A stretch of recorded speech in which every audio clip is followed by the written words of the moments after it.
Voici les 3 explications complètes, profondes, sombres, réalistes. La psychologie derrière le tri des hommes. Comment repérer si une femme te met dans la catégorie mari d'un don? Comment être un homme qui inspire à la fois désir et respect? La psychologie du tri des hommes. Il faut comprendre un point simple. Beaucoup de femmes ne cherchent pas un homme, elles cherchent plusieurs rôles. Elles ne prennent pas un seul homme qui a tout, elles distribuent les fonctions à plusieurs profils. Profil 1, le sexy, le sex friend, désir pur. C'est l'homme qu'elle veut physiquement, celui qu'elle n'arrive pas à refuser, celui avec qui elle prend des risques, celui qui n'a rien à prouver, celui qu'elle idéalise charnellement. Il réveille les instincts, pas le futur. Profil 2, le psychologue, l'homme gentil, il sert d'oreille, il écoute, console, rassure, il donne de l'attention, de la douceur, de l'affection. Mais elle ne le désire pas, elle l'utilise émotionnellement, mais ne se donne pas. Il nourrit son ego, pas son corps. Profil 3, le fournisseur, le mari potentiel. Il apporte la stabilité, le calme, la sécurité. Il est fiable, il est loyal, il est constant. Mais elle lui met plus de limites qu'aux autres. Pourquoi? Parce qu'elle veut l'enfermer dans un rôle responsable, pas désirable. Et ça crée une fracture. L'homme qu'elle désire, l'homme qu'elle respecte. Elle donne son corps au premier, son cœur blessé au second et ses exigences au troisième. Comment savoir si tu es dans la catégorie mari d'un don?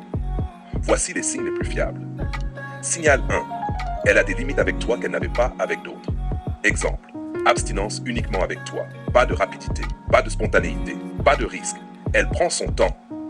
Mais avant toi, c'était libre, intense, rapide. C'est le signe numéro 1. Signal 2. Elle attend de toi ce qu'elle n'exige pas des autres. Tu dois prouver ta loyauté, rassurer, stabiliser, soutenir, être patient, être mature, alors que les autres n'ont rien dû prouver pour obtenir son corps. Signal 3. Elle se confie à toi, mais se donne à d'autres. Tu es son refuge émotionnel, mais pas son choix instinctif. Signal 4. Elle parle de futur avec toi, mais jamais de passion.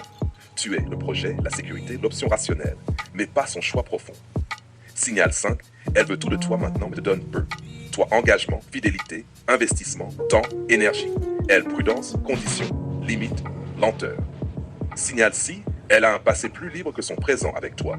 Si son passé, spontané, passionné, désinhibé, mais avec toi, froideur, contrôle, distance. Tu es dans la catégorie mari d'un don. Signal 7. Elle change pour devenir sage quand elle te rencontre, pas par sagesse, par stratégie. Comment devenir un homme qui inspire à la fois désir et respect? Le but, ce n'est pas d'être le sex friend ou d'être le mari récompense. Le but, c'est d'être l'homme qu'elle ne peut pas catégoriser. Voilà comment. A. Sois difficile à obtenir. Ne deviens pas l'homme facile émotionnellement. Ne donne pas ta disponibilité totale. Ne réponds pas instantanément. Ne sois pas un psy gratuit. Ne valide pas tout. Plus tu es accessible, moins tu es désiré. B. Impose des limites. La plupart des femmes testent l'homme pour voir où il cède. Si tu cèdes trop vite, tu perds le respect. Si tu tiens tes limites, tu deviens attractif. Exemple. Pas de relations floues, pas de comportement irrespectueux, pas de je reviens quand je veux, pas de triangulation, ami masculin suspect, ex, etc. C'est triste ton désir. Un homme qui court derrière perd automatiquement, montre ton intérêt mais jamais ton besoin. Dépriorise ta vie avant elle. Travail, ambition, projet, forme physique, mentale. Elle doit sentir que tu es centré sur toi, pas sur elle. Un homme focus, désir, respect, rareté. Eux ne donnent pas tout avant de recevoir. Un homme qui donne trop vite devient la sécurité gratuite. Attend de voir son investissement, sa cohérence, sa loyauté, sa constance. F. Garder un mystère. Le sex friend est désirable car imprévisible. Le mari est ennuyeux car trop lisible. Ne sois ni l'un ni l'autre. Sois confiant, droit, mais jamais acquis. G. Lui faire vivre des émotions. Le désir naît toujours dans l'attention, l'incertitude contrôlée, le charisme, l'humour piquant, la polarité masculine-féminine, pas dans la facilité et le confort. En bref, le but est simple. Être un homme qu'elle ne peut pas catégoriser. Ni sex friend, ni mari d'un don. Un homme qui impose le respect, inspire le désir, crée l'attirance, garde sa valeur, reste sa propre priorité. Si tu veux,